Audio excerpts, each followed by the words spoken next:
नमस्कार. मी माझ्या परीक्षेत नापास झाली, हरली, पण हार नाही मानली.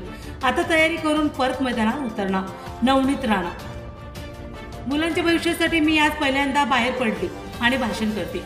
विद्यार्थी जीवनात असे मंच फार महत्त्वाचे आणि प्रेरणादायी ठरत असतात. आपल्या कामाला आणि त्यामागील मेहनतीला प्रोत्साहन मिळालं तर आपण अधिक जोमाने काम करत असतो. असे तरी मला माझ्या राजकीय परीक्षेत नापास झाली तरी मी कुठंतरी कमी पडली असेल, मात्र मी कधीतरी हार मानली नाही. माझा पराभवाचा काही जणांना खूप आनंद झाला, मात्र चमकणारा तारा नेहमी चमकत राहतो, मग तो कुठेही राहो. आता आगामी काळात मी परत तयारी करून परत राजकारणाच्या नव्या मैदानात उतरणार, असे म्हणत माजी खासदार नवनीत राणा यांनी निर्धार केला आहे.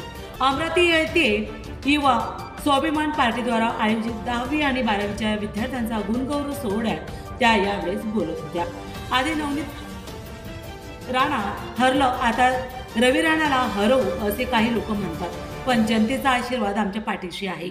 मी हरली, पण मी कधीही हार मानली नाही. माझ्या पराभवानंतर आमदार रवी राणा यांना मला प्रोत्साहित केलं. अमरावती लोकसभा मतदारसंघ काँग्रेस उमेदवार बळवंत वानखेडे यांनी विजय मिळवला.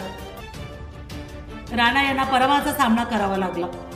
मतदान झालं. 2019 मध्ये अमरावतीमधून नवनीत राणा विजयी झाल्या होत्या.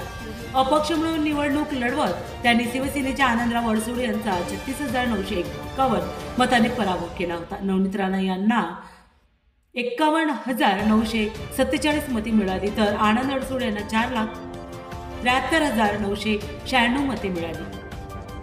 नवनीत राणा खरंच खऱ्याने मैदानात उतरणार आहे का? तुमच्या प्रतिक्रिया मला कमेंट बॉक्समध्ये लिहून नक्कीच सांगा.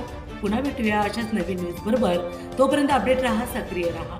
चॅनलवर नवीन असाल तर चॅनलला नक्की सबस्क्राईब करा.